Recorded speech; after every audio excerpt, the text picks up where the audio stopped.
What if the fuel powering your kitchen right now is one geopolitical crisis away from becoming unaffordable?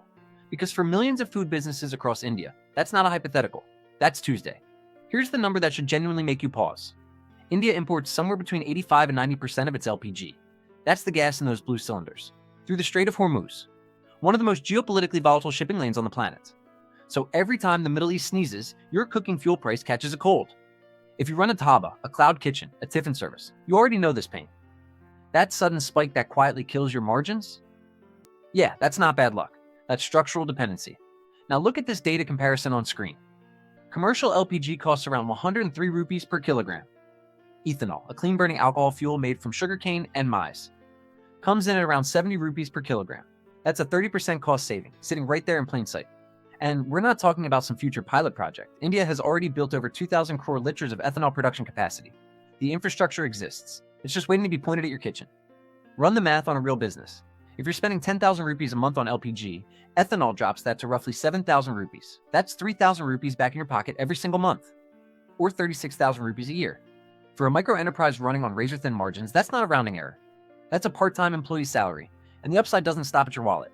A World Bank study from Madagascar found that ethanol stoves cut harmful kitchen air particles, the kind that damage your lungs, by 57 to 85%, and carbon monoxide levels by 79 to 93%. For someone cooking in a small, poorly ventilated kitchen for 6 to 8 hours a day, that's not an environmental talking point. That's a genuine health upgrade. So when we say ethanol is suddenly everyone's business, we mean it.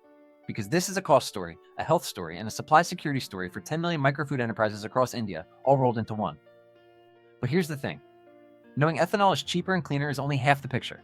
The real question is, can it actually hold up in a working commercial kitchen? Let's get into that next. Now here's where it gets interesting. Because every big economic shift creates winners and losers. And this one is no different. So let's break down exactly who's cashing in, who's getting squeezed, and what you actually need to watch. Start with the winners. If you're a microfood entrepreneur, a street food vendor, like a home baker, a small caterer, a 30% drop in fuel costs goes straight to your bottom line. You don't have to sell a single extra plate to feel it. And when you multiply that across India's 10 million microfood enterprises, you're looking at billions of rupees in annual savings collectively. That's real money. Money that goes back into better ingredients, an extra hire, or just surviving a slow month without panic. Farmers growing sugarcane and maize also win here. Ethanol procurement gives them something Indian agriculture almost never gets. A stable, guaranteed bulk buyer who isn't going to ghost them when market prices dip. That kind of price certainty can meaningfully lift rural incomes.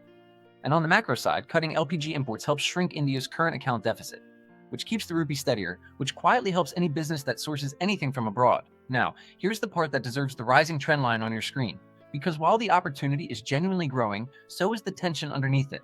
When you divert sugarcane and maize from food supply into fuel production at scale, you reduce what's available to eat. Less supply, same demand. That's textbook food price inflation. And if grocery bills are already tight, that's not a small problem. And there's a quieter loser nobody's really talking about. Rural households who currently cook using free biomass, wood, crop waste, paying literally zero for fuel today. Any policy push toward ethanol stoves creates economic pressure on them to switch, even if they can't afford to. So the opportunity is real, no question. But it only works if the gains for some don't quietly come at the cost of basic affordability for everyone else. Up next, we get into whether the numbers actually hold up, and what the sustainability picture really looks like. So where does all of this actually go from here? And more importantly, what does it mean for you? Here's a useful way to think about it. Imagine you've been buying vegetables from the market every single day, fully dependent on supply chains you don't control. Now imagine you start growing some of those vegetables in your backyard. You're not fully self-sufficient, but when the market gets disrupted, you're not completely helpless either. That's exactly what domestic ethanol production does for India's cooking fuel security. And that's the whole point of treating it as an energy sovereignty strategy, not just a fuel swap. If even a fraction of India's 10 million microfood enterprises shift to ethanol stoves, the cumulative hit to the LPG import bill could run into thousands of crores rupees annually. That's real money staying inside the country, going back to farmers, back to local supply chains. But, and this is the part you actually need to watch, the food versus fuel trade-off is the critical variable for the next 3 to 5 years. Think of it like raiding your savings account to invest in a business. It might pay off big, but if something goes wrong, you've got no buffer. Divert too many crops from food to fuel and food prices rise. And that inflation hits everyone, including the very micro entrepreneurs this policy is supposed to help. So what should you actually do right now? Keep an eye on ethanol stove availability in your region. Watch for government subsidies being rolled out for small businesses to make the switch. Early adopters who lock in lower fuel costs stand to gain a real competitive edge, especially in high-volume, low-margin food businesses where every rupee genuinely counts. India is trying to build energy sovereignty from the ground up, literally from its own soil. Whether that translates into stable prices and accessible infrastructure for businesses like yours depends entirely on how well policymakers manage that food supply balance over the next few years. Watch this space, because the kitchen of the future might just run on sugarcane. Follow us for more updates like this. Thanks for watching, and don't forget to follow us on YouTube, Instagram, and X.